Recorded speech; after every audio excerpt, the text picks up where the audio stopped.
Good evening, good morning, good afternoon, everyone, wherever you are in this part of the world. So we're going to start this session with Eirik and about basically photography of mammals and birds up in Svalbard. Eirik has been a guide up there for 25 seasons as a researcher, and I would say he's one of probably the most experienced naturalists and guide for our expeditions. So I worked with him for quite a few seasons now, and he's one person I can trust to take us and give us the best opportunities for photography of Earth, seabirds, and bears. So, Eirik, please take it away. All right, thank you for inviting me. So I was asked to do like a little bit of presentation about how to photograph the birds, and I don't really know what level the different people that are attending this or will see this is at. So I made it a little bit of like a basic photography. It will be not very much technical, but it will be mostly about practical tips and how how I think when I'm out in the field doing the photography. I'm worked as a professional photographer since 2007. And I worked in Svalbard. Now this will be my 24th season, I think, up there. 25th season, actually. So we can just start this presentation. It takes hopefully around 45 minutes, and then there's some questions after, I think. So let's see if I can share my screen and if that works again here.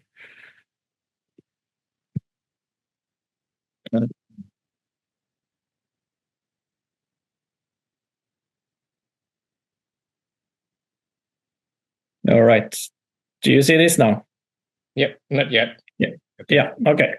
So let's go. So 9 tips of photography and then some. So okay. Let's see if I manage to change the screen. There we go. Yeah. So this photography. When you do photography, there is certain laws and kind of what is good or what is a bad photo and everything. But in my opinion, there is no such thing as a good photo or a bad photo. Photography is very personal to everyone who does it. So if you see a photo or taken a photo and you think that it's a good photo, then it is a good photo. Don't care about what everyone else tells you. If it's a bad or this and this is wrong or this and this is right, it just doesn't care. If you like the photo, then it is a good photo. So this is everybody sees the world differently, and that is the main thing about photography, and why it's so exciting, because everybody sees things differently, photograph things differently, and come out with different results, even from the same scene and the same thing happening. So this is the main thing to go through. And also in this talk now, I'll share my experience and what I think about when I do my photography and how I perceive it. But I have probably a very different taste than many of you guys who are listening to this or see this presentation. So that's something to think about all the way through this presentation. But in my mind, there is there is a few things. This is a technical part of the talk. It's very short. I'm not a technical person myself. I'm more like a point and shoot guy and doesn't really know much about the technical stuff in the cameras. The camera has become very good at the moment and becoming better and better. But but there are 4 things I think it's important to know about your camera. And if you know these 4 things, I think you can take basically any picture you want in the world. It is the f number, which is the aperture. In this talk, I will use the term f number instead of aperture, because it's a little bit, if you are new to photography, it's a little bit confusing, because a high f number means a low aperture and so on. It's a little bit opposite of logic in some way. So I use the f number. That's what you also adjust when you adjust the aperture in your camera. F number has the opportunity to increase or decrease the field of depth in focus in your camera. So a high f number, generally you get a bigger field of depth in focus, and a low f number you get a low focus range. I will talk more about later. And ISO is the light sensitivity in your camera or in your sensor.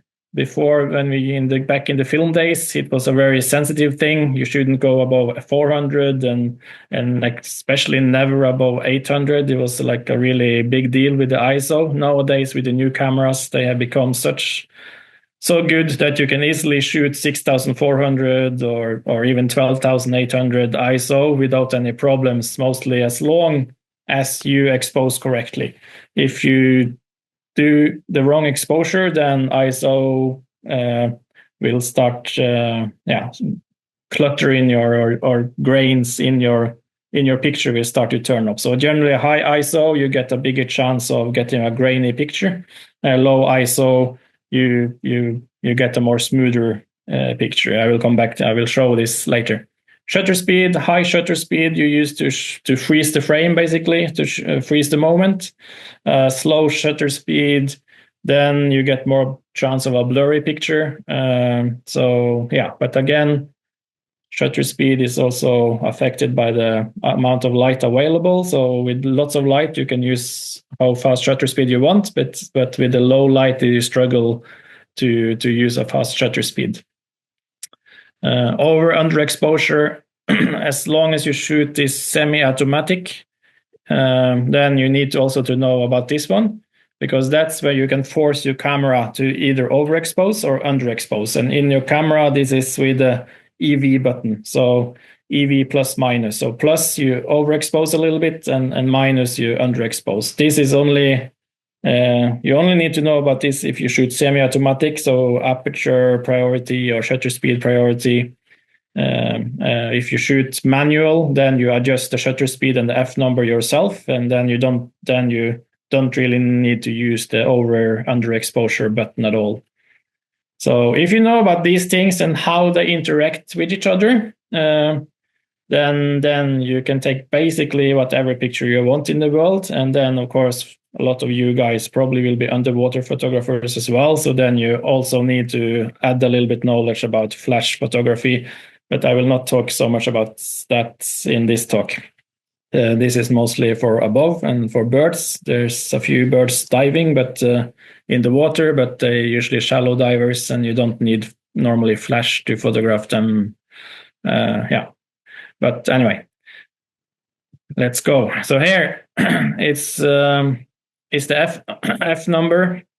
The advantage for using a low f number is that you get a shallow depth of field or sharpness. So basically, it's used a lot in portrait work. So you're blurring the background with a low f number at 2.8 up to 5.6 or 6.3.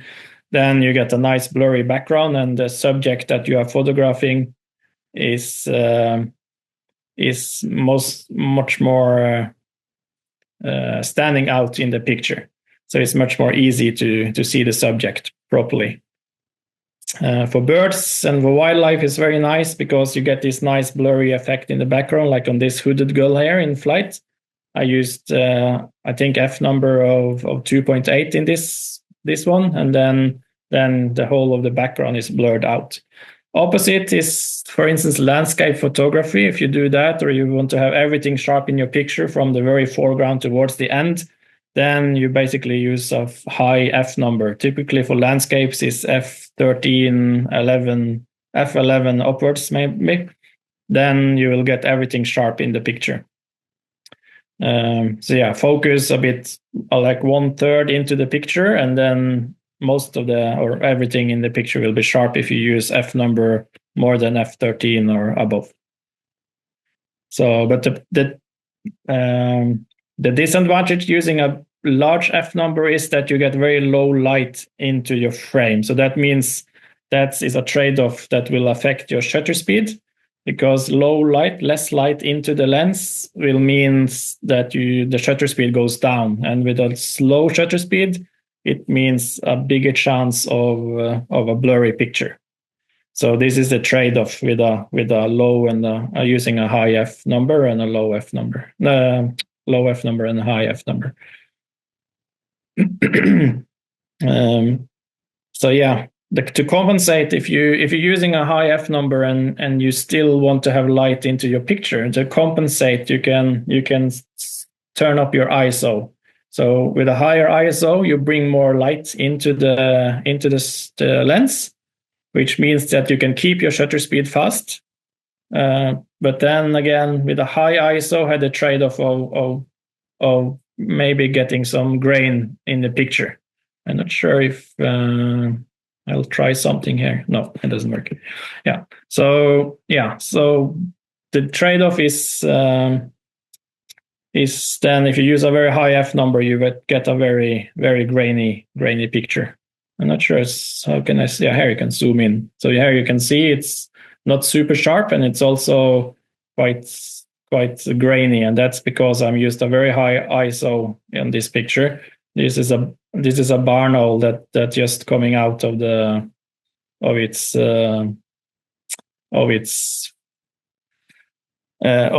cave, or in hollow tree here in Belize. So I was waiting, and the sun has gone down a long time ago. Owls are nocturnal, and that's why I had to use a high ISO to be able to freeze a little bit when the owl comes out. So yeah, a lower ISO you don't get this grain, but a high ISO, of course. But high ISO, you can keep the shutter speed fast, but when you lower the ISO to get rid of those grains in the picture, then the shutter speed also goes down because you have less light coming into your frame or into the lens. So here is a white-tailed eagle coming to take a fish. This is taken purposely on the low shutter speed to get these blurry effects. So this is taken about 1/60th of a second, I think it was, yeah. But then of course, then it gets a lot of blurry, and maybe it's actually 1/30 of a second even. I'm moving the camera very fast, following the eagle, have the eagle in the frame and following the eagle with the camera. And then also the sea gets blurry and the eagles get blurry as well, the wing beats at least. Ideally, at least the head should be sharp, but it's not properly sharp in this picture, but that's the ideal if you manage when the wings gets very blurry. And of course, you get this motion blur with the slow shutter speed. If I wanted this picture sharp and I didn't have much light, I could increase the ISO or I could lower the f number. Both those things brings more light into the lens. So this is more or less the same frame, but shot with a much faster shutter speed, 1/1500th of a second or 2,000th of a second. Then you get everything sharp, and then that freezing the moment in the picture. So, but it's nice to play around a little bit with these things. A very fast shutter speed means that you need a lot of light into your lens, as I mentioned. So either to get that light, you either lower your f number or you increase the ISO.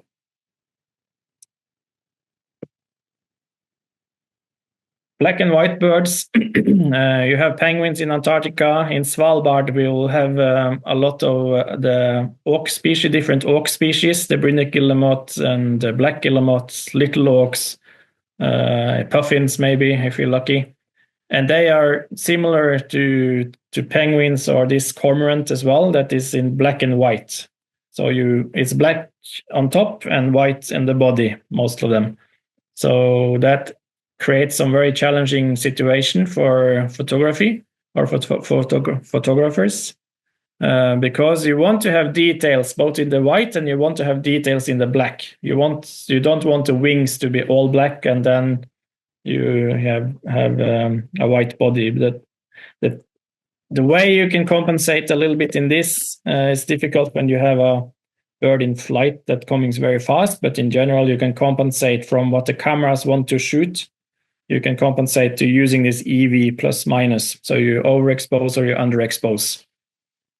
This is what you have to do to create some details in the black. You see this cormorant is an Antarctic cormorant from Antarctic Peninsula. You see all the feathers in the dark wing, but you also see the details in the whites in the body. So this is a correctly exposed picture.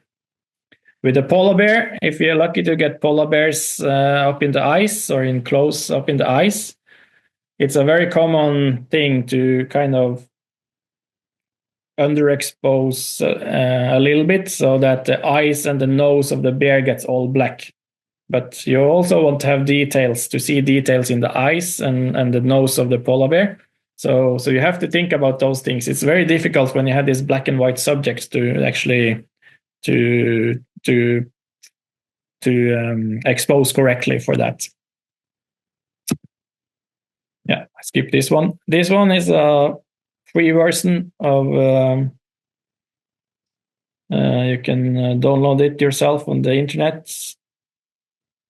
I'll use this one here to show a little bit better, but this explains a little bit what I just talked about.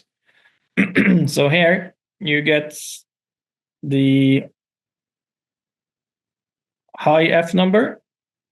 You see here, F32. And then you get everything sharp, the person in the foreground and also the mountain in the background. Everything is sharp. As you decrease your F number, then it goes here and you see the background is getting more and more blurry until you get down here to F1.4. And that has an advantage because a low F number means that you get a very high shutter speed. This is a little bit opposite of each other, these two lines here. But a low F number, you can keep your high shutter speed, and of course, with a high shutter speed, you can freeze the moment. So if you have a bird flying or a person running, you will freeze that moment, and he gets sharp, and the bird gets sharp. As you lower your shutter speed, then it's a bit more chance of getting a blurry subject. But if you have no option, if you have very low light situation, then it's always a trade-off. You have to go down on your F number to try to get more light into the lens, and then you can keep your shutter speed up. The alternative for that is to increase the ISO. That will also increase the light into your lens, and you can keep the fast shutter speed up here. But here you see, with a low ISO, that means that you have very little light coming into your lens. So that means probably shutter speeds around in the lower 250 or half of a second even. But as you go up on the ISO, you get more light into the lens, and you can increase here, and you see it's the more light you get into the lens, the higher shutter speed you can keep, and the better chance for freezing the moment that you want to freeze. If it's if it's a flying bird, for instance, they need quite high shutter speed to be sharp, unless you want to have this panning or motion blur, intentional motion blur in the picture. So I hope this is a little bit clear at least. This is all I'm gonna say about technical stuff. The rest will be more practical approach in the photography. How do I think when I'm out in the field? How do I think to frame it? One last thing that is important before I go there is in June, we probably will still have quite a lot of snow here and there and a lot of ice here and there. So we will photograph maybe things towards the snow. This is a harp seal. You might see them, but not young ones like this. They are giving birth this week actually up there. But the thing is, when you photograph snow, the camera wants to read the light as gray. The camera always wants to make a gray picture. They don't want to so you have to compensate for that, because you don't want to have snow gray. Snow is white, and also polar bear walking on ice. You have to think about that if you're lucky to see a polar bear walking on ice. We have to think about that the camera, if you're using semi-automatic, the camera will underexpose the picture automatically, because this ice and snow is so much pale stuff there. So that will automatically be underexposed if you trust your camera completely. So to compensate, you will get something like this on the left side here. That is what the camera will do. And if it's a low light situation, it will even turn the picture very bluish, like you have here on this one. But if you compensate, use the EV button, compensate 1.5 stops, maybe, depending a little bit different from camera brand to camera brand, how much you need to compensate. I usually compensate at least 1.5 or one full stop on 1.5 usually as well. Then you will get a more correctly exposed snow image. So remember that the snow is usually white and not gray or blue, and even if the camera wants to record it as gray. So that's when you use the EV button and you EV plus and minus. And on this situation, you use EV plus 1.7 or one stop and above. All right. So then photography out in the field. Here you'll see 4 different people. This picture is actually not staged, but they choose to different. Yeah, one is laying down, one is sitting, 2 people are standing, and they're all photographing the same thing. They're all pointing the lens towards this owl. There's a great gray owl sitting here. But they choose different approach to the photography. And why do they do that? Because they want different things, and they want different background. They want different, and they all get a different picture of that same owl, even if they're shooting the same subject. All these people will get a different owl picture. One is a smaller lens, here is a bigger lens, and and the lower level and the high level. So they all get a different picture, and this is the kind of the choices you have to make as a photographer out in the field. What will I include in the frame and what will I exclude in the frame? Normally, I will say that less is more. So try to, everything that is not important for the picture, try to exclude it if you can. And then if things are important for the storytelling of the picture or not, then try to include it. But in general, if you just have a lot of things in the picture, it just gets messy and confusing and a little bit disturbing to look at. So the first thing I always try to focus on when I see a moment that I want to photograph is the background. Try to search for good backgrounds. It can be a bird flying along, and you'll see that, okay, in 1 second it will come to this very nice background. And then you can just wait there, or you get ready at that nice background. So, in general, your mind gives a lot of attention to very pale things or very light areas in the picture. So that takes a lot of attention in a picture. Similar, but not as strong, to very dark areas. So in this snake picture is a grass snake from Norway. That black area up here takes a lot of attention from the snake. But if I wait a little bit, the snake moves a little bit, and then I get a much cleaner picture. You can also maybe use less of a shutter, less of a f number to blur even more, and then the snake stands out a little bit more. But this is part of the black dot that we saw in this picture. So here I just moved myself a few centimeters to the left, and that makes the head of the snake standing in a much cleaner background. So this is important to think about when you take picture, and this, I personally at least, I think this is a better picture than this because of that. You have not so much disturbing things in the background in this frame. Balance, that's something that is not so much talked about in photography, but it's something that is probably most important in my own photography at least. And as I said in the beginning, I'm not much of a technical photographer, so I don't really, I don't spend so much time on the technical details. I look through the frame. If I like what I'm seeing, then I'm pushing the trigger, and then I'll take the photo. And balance is very important in that sense for the composition. I guess you all heard about the rules of 2/3 and everything, but those rules are there to be broken. I mean, the human brain, the psychology of the brain is like, some of those rules are like, in most situations it will work, but very often it doesn't work. But those rules have originated from those psychological tips and triggers that it feels comfortable for the brain to look at the human brain. But I tend to more talk about balance. So very often you can find my subject walking straight out of the frame, very far right or very far left in the frame. I don't care, as long as the picture is balanced.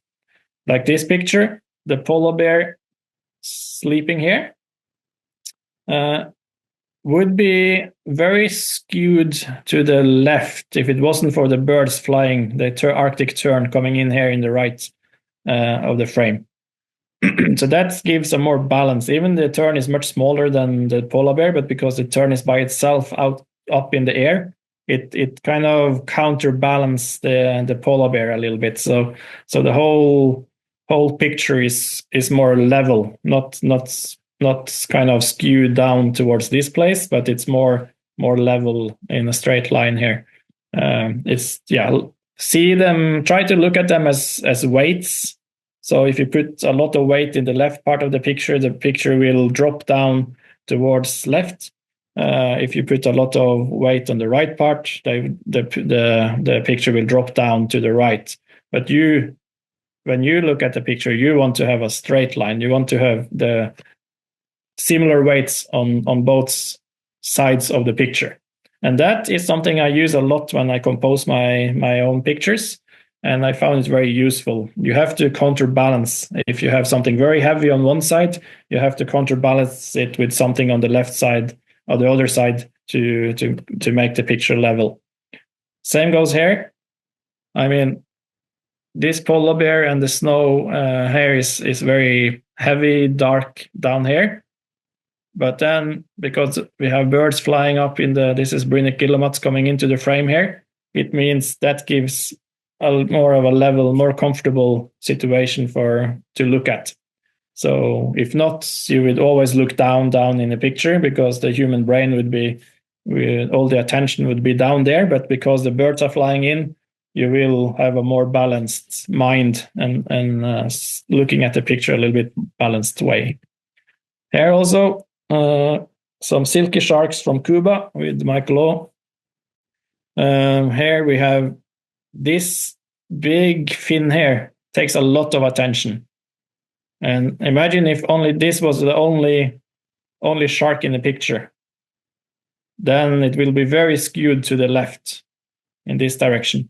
It will be very difficult to look at. You wouldn't feel calm, and you wouldn't feel comfortable looking at it, because it takes so much attention to the left all the time.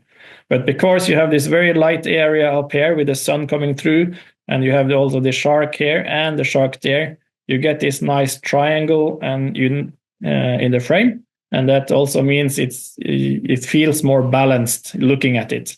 So try to, when you compose the picture, try not to be too occupied about the subject, but try to almost blur your eyes a little bit and look how does it feel? Does it feel very heavy on one side? Okay, then I maybe need to recompose, maybe move a little bit to one side, or turn the camera a little bit to reframe a little bit the subject into the frame. So sometimes even having it straight in the middle can be good because of that, if that's needed. But in general, you want to have it slightly on one side of the picture. But as long as you feel comfortable looking at the picture, that's the main thing. Then you have a quite okay composition, I would say, and comfortable, and you don't want to feel uncomfortable looking at it. Here again, this penguin in Antarctica take a lot of attention in the lower frame as well. But this penguin is quite big in the frame, but it's all black and takes a lot of attention in the picture. So if I only had this one here, it would be skewed very much to the left in the picture or in the frame, and it will be very left weighted, the whole picture. But because you have these light spots coming down, sunspots coming down onto the sea or to the ice in this area and this area, it kind of counterbalanced the penguin, and it gets more comfortable looking at. I feel more at ease looking at this picture because of those lights, those down here. If it wasn't for those, I would reframe and I would put the penguin a little bit more in the middle, maybe to counterbalance this, not to have it so far left in the picture.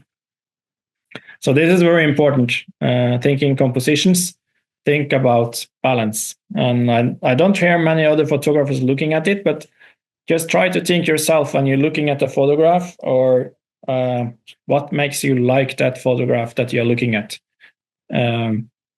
It can be a cool action situation, of course, or something like that, but try to think just composition.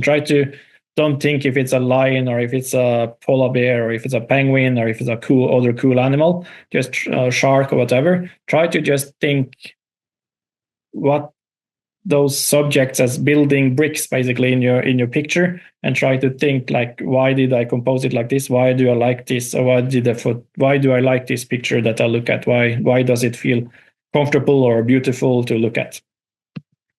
All right, foreground can be very important as well as just as background, especially if you try to tell a story with your picture. I really find foregrounds important. And also foregrounds can be used especially for landscapes. You can use the lines in the landscape to lead it into the subject that you actually want to photograph. But it's very important to think foregrounds. Like this picture, most people get surprised when I say this is probably one of my polar bear pictures that I'm most happy with. This is a polar bear in the background here. So this is actually a polar bear picture to me. It's not a picture of glaucous gulls feeding on a dead dolphin like this is. This is a dead white-beaked dolphins. They were trapped in the ice and they died during the spring. This is actually a June picture. So this is maybe a similar setting that we will have in the snow and ice conditions. This is end of June trip. So but why is this dolphin dead, and why is this dolphin dead? It's because there's a polar bear there. So this is telling the story of a polar bear. So this is, for me, the foreground is very important in this picture. And after the polar bear is finished feeding, of course, the glaucous gulls and other scavengers are moving in and take advantage of those scraps that the polar bear leave behind. So it's foreground can be very interesting and very important for storytelling. And they can also change a lot, like you have to think as you do with the background and the balance that I talked about, you have to think a lot. Like, even if you are on a ship, photographing from a ship, it's important to think about these things. You can move maybe a couple of meters to the left or a couple of meters to the right, and it makes a completely different picture. So this is important, always to try to look up from the camera a little bit sometimes and look what is around, what is in the background. Is it something that I can include that will add to the picture, or something I can exclude to make the picture better? Always try to think about these things when you photograph. Try to look up sometimes and get the broader scene of the area you're photographing to try to understand this better. And it can change the picture completely. Like here we have two polar bears sleeping, but why are they sleeping? So of course they're tired, so that's why they sleep. But why are they sleeping just now? This is from this picture you can't know at all. But if I move the zodiacs 1.5 meters to the left, or almost 2 meters to the left, then I get this picture. Then you see here in the foreground is a dead reindeer. So that is why they are sleeping. They actually they've been feeding on this reindeer, and of course, as you know, after you've been feeding, you get tired and you need to digest. So then it's good with a after dinner nap. So this is why they're sleeping. So here, just by moving a little bit to the left, I got a completely different picture, and I got a completely different story to the picture, and it's tells the story much better of these two polar bears sleeping together. So always important to think what happens if I stand up, sit down, move a little bit to the right, move a little bit to the left. It can change the situation completely and change your photo completely. So always try to think about that. Symmetry and patterns, always something also I try to look a little bit for when I'm out in the field. Maybe there's some nice patterns in the ice. Maybe it's nice patterns up in the mountain. In June trips, when we have June trips, there will be snow melting in the mountains. Makes for quite nice, often black and white, and you get these nice snow patterns in the mountain that can be taken advantage of. But symmetry and patterns can make some nice pictures. Again here, two giraffes. I know these are not birds, but anyway, there will be more birds in the talk, I promise. But here you have this nice giraffe coming in from one side of the frame, and of course, to counterbalance it, I needed something in this part of the area, and then of course there's a nice giraffe here as well, so I included that, and that made the picture balanced. And of course, these giraffes are quite similar pattern on them, both in the fur itself, but also the head shape and the long neck, and it's kind of repeating pattern, but opposite in this frame, which is quite nice, I think.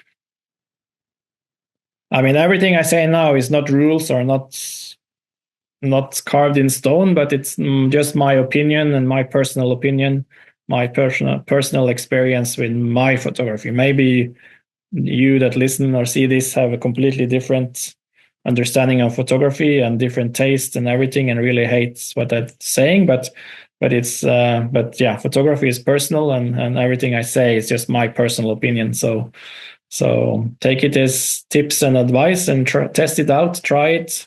If you like it, keep doing it. If you don't, try something else. Trying your own way. It's always about finding your own style as well in this photography business. So do what you like. That's the most important. And if you get pictures you like, then that's a good picture. And don't care about what other people say about your picture. Again, here you have quite nice symmetry with the Japanese cranes here, red-crowned cranes in Japan, in Hokkaido. And then I was quite lucky that the fox came and stopped. But of course, when he stopped, this fox was straight in front of this crane. So again, what I talked about just earlier, I hurried because I saw this picture. It could be a nice symmetry.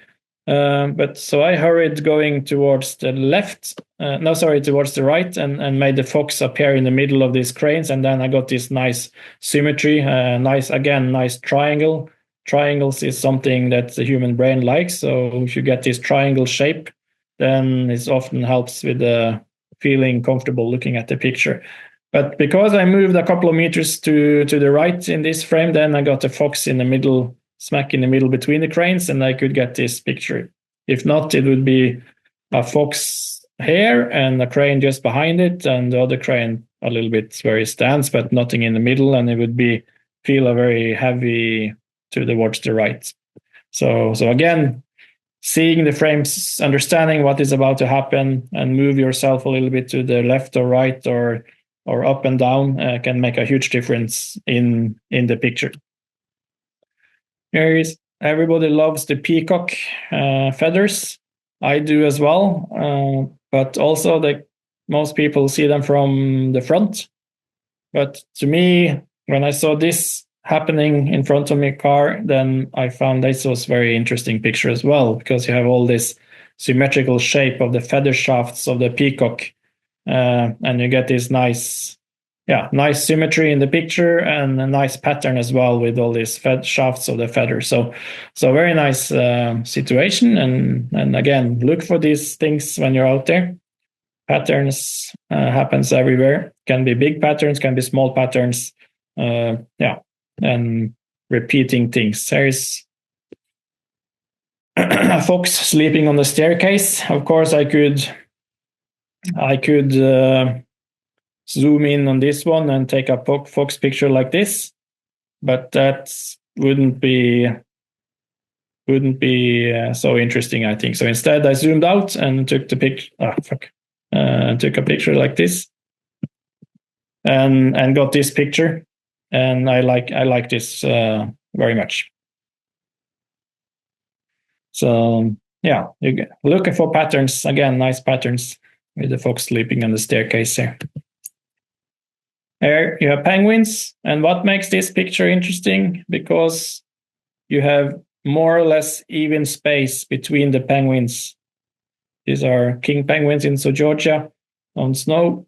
You have more or less even space with the penguins, but when I first saw this situation, then this one was standing almost behind this one, and they will not. This even space was not there, so I had to move a little bit to the left to get this, and of course I laid down as well to get low, and then I got this even space because I moved a few meters to the left. I got this nice repeating pattern in the picture.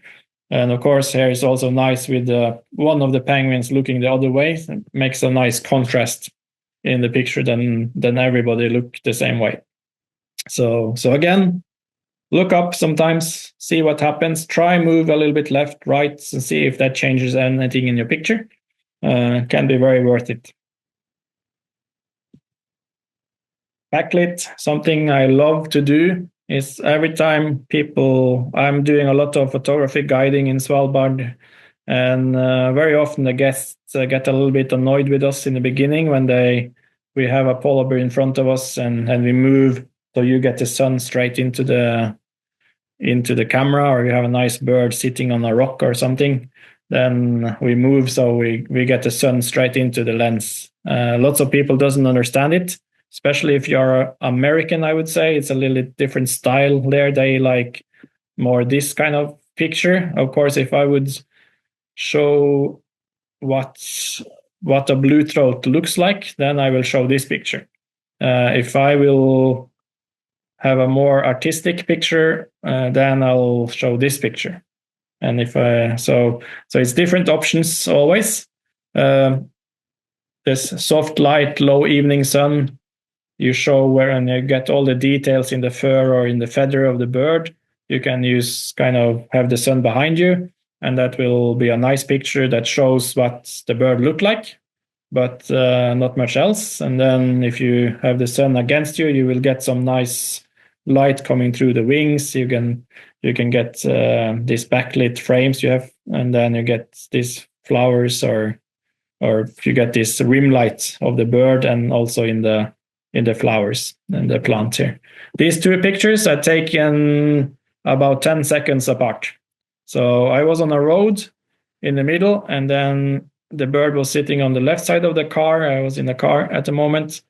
And then he was singing there, and suddenly he flew across the road and stood in a bush on the opposite side of the car. And then I got this picture. So this shows how different the picture can be, just by moving a little bit, again, as I said, move around, get the sun coming towards you instead of behind you. And all these things are very important for the expression of the photo. So important things to think about when you're out there in the field. Here, I have some dog sledding experience. And then this is, we are out in the winter doing dog sledding. And when we stopped, the dogs had been running for quite a while, so they were very warm. So this is the steam actually coming off. The dogs are sweating, so you get the steam coming off through the mouth of the dogs. And because if you have a little bit backlit, that steam will show much better. So dark background and a little bit backlit, and that will kind of show the steam coming off much better. It's the same with the whale blows. If you're out shooting whales, always try to, if you have a little bit low sun or something, or dark background, try to always move so you have the whale towards the sun, not behind. So most people, if you want to show the colors of the skin of the whale, you will move so you have the sun behind you, because then you get this similar as this blue throat, and you'll get a similar like this picture. But if you move so you get the sun in front of you or towards you, that will show much. The whale blow will show much better in the picture. I'll come back to that. There again, backlit.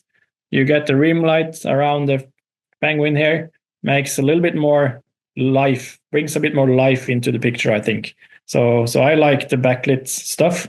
You get more atmosphere, moody stuff into the picture. Here I have this whale blow I talked about. Herring gull flying through the whale blow here, but a dark background, sun coming almost straight towards me here. And you get the whale blow showing off very well in the frame. And I guess also you see a little bit of light coming through in the wings of the bird, which brings a little bit more life into the picture. So yeah, important to think about. Silhouettes as well. What is important when you shoot these backlit pictures? It's to underexpose. As I mentioned, the camera will always think that the scene is gray, but it's not. So if you shoot semi-automatic, this backlit situation, you should underexpose quite a bit. It depends a little bit on how strong the sun is, but normally 1.5 stops underexposed, then you get these silhouettes coming through. Here the penguins were always moving, so this is not a perfect picture because they are touching each other. There's no space between the penguins here or here. So this is not a perfectly exposed picture, but I actually had to wait almost 40 minutes for this picture to happen because there was always penguins standing in, moving in and ruining my composition. So I never got it completely as I wanted it, but almost. But sometimes it's worth waiting for what happens and get the things. Sometimes you get it and sometimes you don't. But yeah, the takeaway is when you shoot backlit, to get the rim light and to get the silhouettes, you need to underexpose if you shoot semi-automatic in your camera. Here is another example from Svalbard, a Svalbard reindeer. The sun coming quite high up here from these angles, almost straight towards us. There's a dark background here, and this is it's early morning, and there's been frost in the night, so it was a little bit ice on this grass here, and that is just melting up and kind of shines when you get the backlit and the sun shining through it, and then you see the rim light of the reindeer. And this is quite a nice example of what you can do with the backlit situations. Instead of shooting a perfectly exposed picture with the sun behind you, where you see the colors of the grass, which is just green, and then the reindeer, which is gray and brown and whitish, then you can move around so you get the sun straight towards you, and you get a picture like this, which I personally think is more interesting and brings more life into the picture than just a portrait of a reindeer that shows the colors and how the species look like. Of course, you don't need to agree with this, but again, you underexpose here. I think I underexposed 2.5 stops to get this composition, and then also a little bit of editing work with bringing down the black points in the editing afterwards. But this is almost how it looks when you got the original out of the camera. So, and of course, it's when you see something exciting, like a polar bear or a rare bird or whatever, it's always tempting to zoom in and get the bird or the animal as big in the frame as possible. But very often it can be nice to zoom out, include the landscape, or just take a really wide angle as well to get these wide angle effects. Some hate them, some like them. If you have a wide angle as something that kind of coming towards the camera, that will exaggerate the effect a little bit, like this rotor blade of a helicopter. I think this is shot with 15 millimeter, if I remember correctly. And then, of course, that rotor blade looks super long and extra extra long, and it's kind of exaggerated into the picture.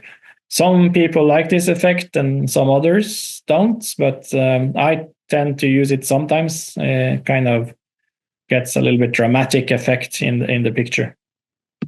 Here's a is a brown skua or subantarctic skua from Antarctica, also flying next to me, and then you get this long wing coming almost into the camera, almost hitting the lens here. Actually, it's very close to me, this bird.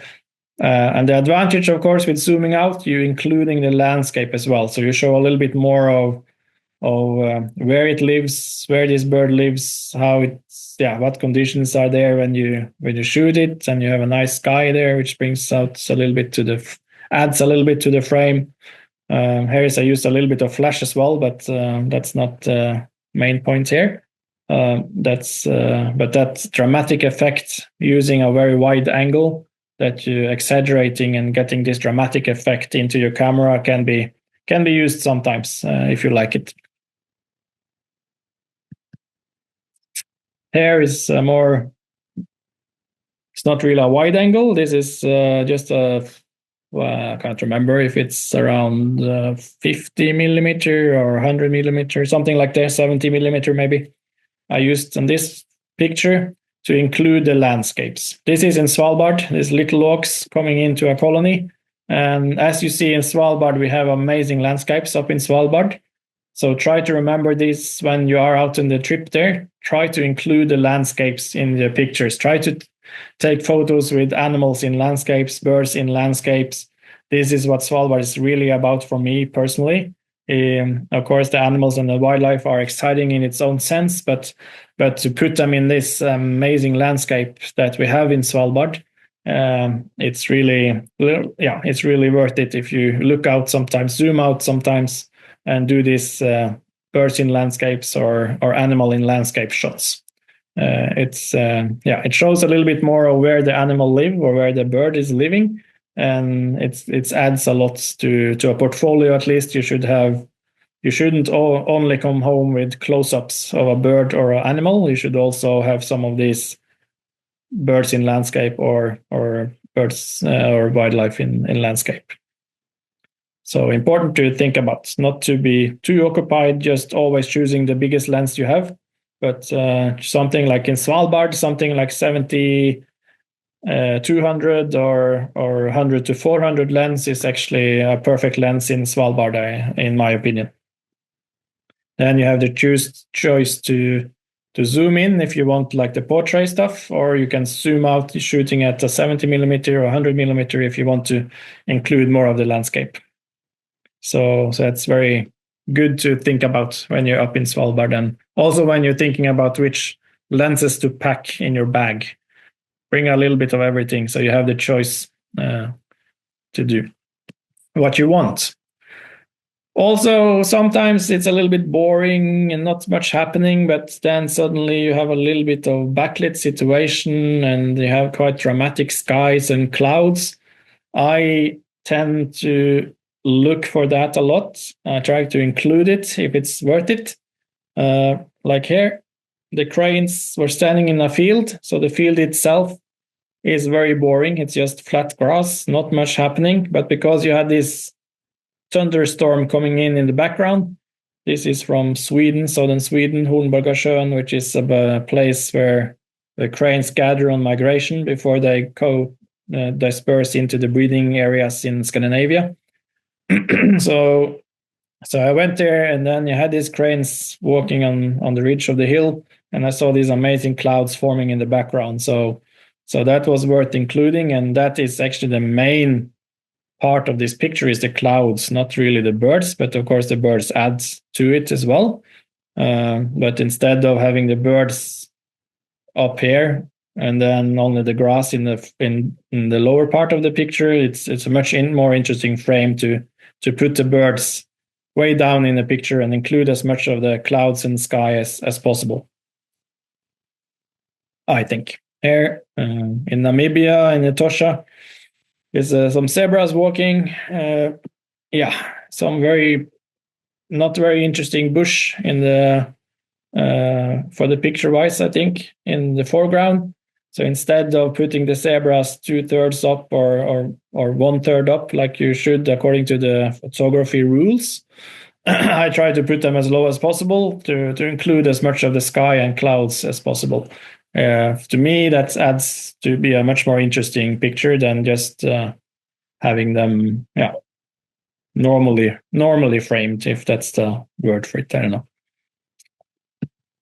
Again, especially if you have this a little bit backlit in the clouds in the evenings, and then you underexpose a little bit on that, you can then that exaggerate the cloud formation quite well, actually, if you underexpose a little bit on backlit clouds. And that can make quite dramatic effects and make a whole landscape in itself. So I very often do this, have birds as small as possible in the frame, and then add as much of the clouds and the landscape as I can. I underexpose a little bit and make the clouds the interesting part of the picture, and then try to frame the bird so it fits in with the balance and everything in the picture. So here is an Arctic tern in Svalbard, flying and fishing, and then of course I could zoom in on the bird itself, but that's not a very super interesting picture. But then when I zoomed out a bit, I got to include the clouds and the sky, and then it became like this, which I think is a little bit more interesting.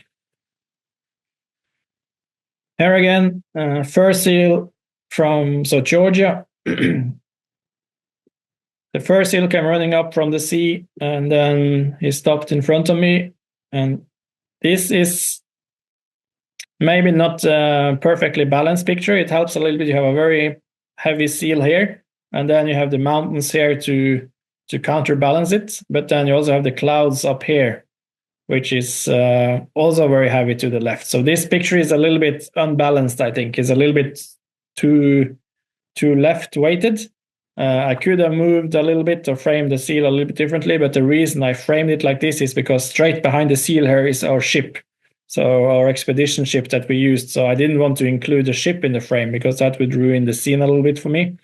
So I tried to hide the ship behind the seal, and that's why I had to frame it like this. What's saving this picture, in my opinion, is that the seal is pointing a little bit the same direction as the cloud, so you get a little bit of a parallel lines here, which is quite nice. And then, of course, the colors in the with the sunrise coming up behind the mountains, it's also nice in the picture. And then a little bit of flash to get a little bit of details in the seal is also used here. Lay low is very important. You get a much more intimate feeling of your subject, especially if you're photographing birds swimming on the water or things like this. You should try to be on the same level as the subject you're photographing. So try to lay down. Nowadays, most cameras have the flip screens as well, so it's made much more easy. You don't need to lay on your stomach in the mud and on the wet ground. You can just flip the screen and kneel down, and you can look at your screen what you're shooting. It's a little bit more challenging, but it works well. Here's a mallard just outside where I live. Here's another. The advantage by laying low is that you increase the distance to the background, so your subject will stand out much more from the frame. You will get a much more intimate feeling, and you will feel like you're more together with the subject in your photo. So try to get on the same level. Generally, it's nice to be as low as possible. That will get a much more intimate and much more close-up feeling in the picture. Here, I could stand up here if I wanted, but I am on the lake shore. And then if I was standing up, then I would shooting in an angle down towards this bird. It's a silvery Eirik Grønningsæter, I believe. So this grebe or this bird, and then I would have a lot of the water around the grebe sharp as well, because there is such short distance from the grebe to the background of the water. But as I go lower and lower, then the background gets further and further away. And now I'm having my camera actually laying at the water edge, and then I get this very nice blurry background. And the advantage also by being super low like this with the camera in the water, basically, you also get a blurry foreground, which makes this bird to stand out much more in the frame, and also the droplets when he's whatever he's picking up from the water here and shaking a little bit, you get a lot of these water splashes, and they stand out much more. If I would be to stand up or even sitting up and photographing this, and sitting on my knees, then the background wouldn't be unsharp or wouldn't be blurred out, and those water droplets, they would not stand out in the picture at all. You wouldn't almost not see them in the picture or in the frame, because the background and the droplets would be equally sharp, basically. But because I'm very low, I have a longer distance to the background, and that means that I get much more blurry background, and that stands out much better in the frame. So very important when you shoot ducks, swimming birds, shorebirds wading, or sparrows sitting on ground, basically anything sitting on the ground, snakes, whatever.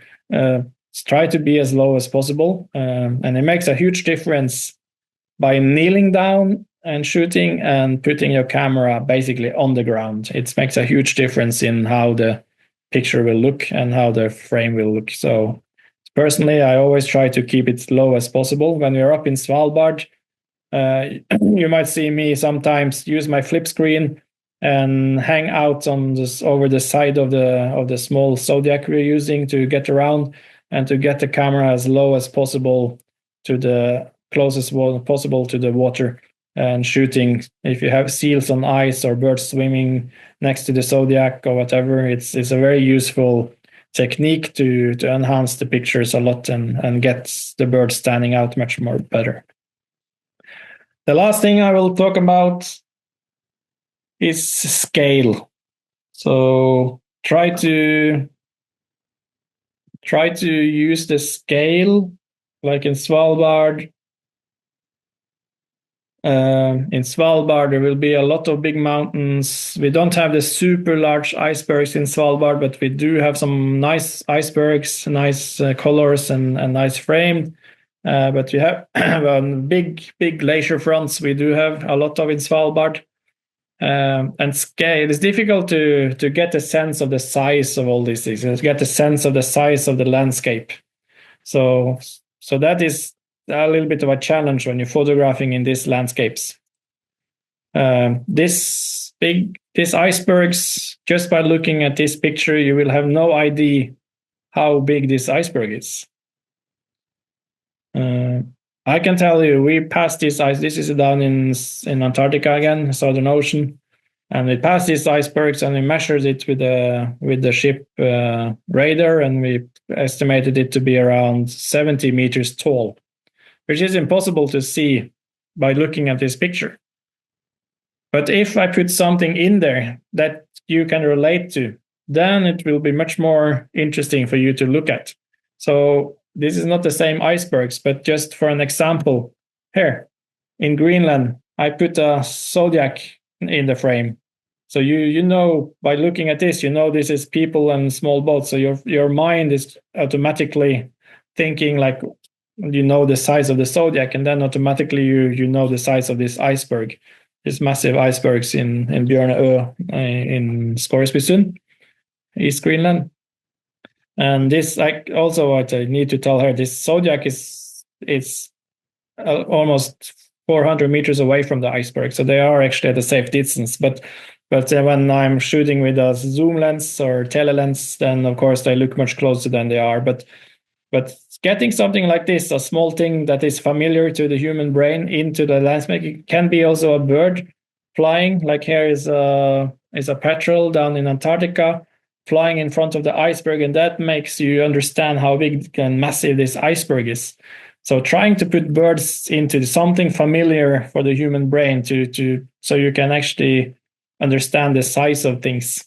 It's a quite nice way to do, and I really enjoy doing it as well. In my landscape pictures, it's always nice to have something familiar there so people understand the scale of things and the scale of the landscape. Here, another example, also a bird, albatross, passing much closer than the iceberg, but still looks very small compared to the iceberg. And you get a sense of the size of these icebergs in South Georgia. So yeah. So try to put something in there that puts scales into put things into scale in the frame for the viewer. Here again, this is not a very good picture, but just aesthetically wise. But for me, what I wanted to show is actually the bird in the background. There is a marabou stork taken this in Ethiopia, I think it is.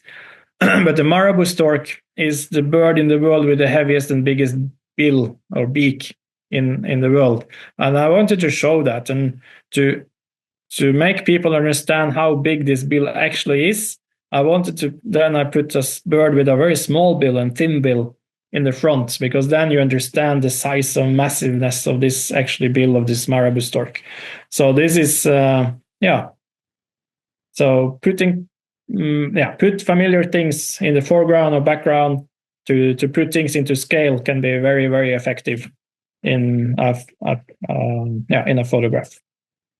So yeah, I think this is that is it for me. So I hope you picked up something at least, and then that you can use when you're out there photographing, and think if you need to move a little bit to the left or to the right, or stand up or lay down and do a little bit of change your position just a little bit, can make a huge difference for your picture. So try to use all these field skills and find your own way of photographing, and find out what you like when you look at other people photograph, and try to find your own style out there. That's the main thing when you do photography. As I said, there's no such thing as a good or a bad photo. It's all personal opinion, and if you like it, it is a good photo. The most important thing when you do all of this is to have fun. Thank you. Thank you, Eirik. Thank you so much. That is, you're covering a lot of ground in terms of compositions and perspective. There'll be another couple more sessions of photography before the expeditions itself, which cover equipments and cover different scope of techniques that you employ, especially shooting in a white landscape, if there's white landscape. But anyway, there's a question for Eirik there with the new. I think we spoke about this before everybody comes on with the new, especially in the field. I know that once you're up in the ice, sea up in north, that the new rule doesn't apply. But the question from Brad is, within the field itself, to get pictures of polar bear, what range of lens would you recommend? Well, I mean, up in the ice, like if you're lucky, I guess we will not go in the Zodiacs up in the ice, but the advantage with quite a big ship up in the ice is that you get quite high up, in that sense that you can include a lot of the ice scape. So there you can be very good with a small lens, like a wide angle stuff, to have a bear very small on the ice, and then you have a huge lot of drift ice around, and you get this nice effect there. Down in the fjords now, I think you should aim for quite a big lens like Sony. I don't know what people are using, but Sony has a very nice lens, 200 to 600, where you can zoom in a little bit on the bear, but also to have like a mid-range thing, like 300 millimeter to have the bear in landscape, for instance. So yeah, for the polar bears, personally in Svalbard, I really like the lenses that have a zoom range, because it gives a lot of flexibility. If you're sitting in the Zodiac, it's a limited space, so you don't want to fiddle too much around with changing lenses and everything. Maybe two cameras, one with a shorter range like 70-200 or wide angle for icebergs and stuff like that, and then one zoom lens with 200, 600 or 600 or something like that. As I said, personally, I personally at the moment I'm using 200, 600, and I find it very good. But I sometimes would like to have like a shorter range actually. So something 100, 400 is, or 70, 200 is also very good to have there if you want to shoot bears or birds in landscapes. Other wildlife, we don't really have that much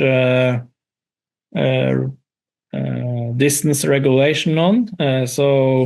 And generally, wildlife in Svalbard is quite approachable. So also the birds, most of the birds. So you can, normally you can get quite close to things when you're out in the zodiacs and driving the zodiacs. On land, it's a little bit more tricky again, but then I tend to be a little bit more shy and skittish again. So, but when we're in the zodiacs, then we can get quite close to all the birds and the wildlife. Okay, thank you, Eirik. Thank you, everyone. This session is recorded, so we will share that. But I need to talk to you more about filming, and also after you have gone for the trip next week, and then come back with updated information. Sure. What's happening up there. So thank you, everyone. Thank you, Eirik. I'll talk to you. When would you be back?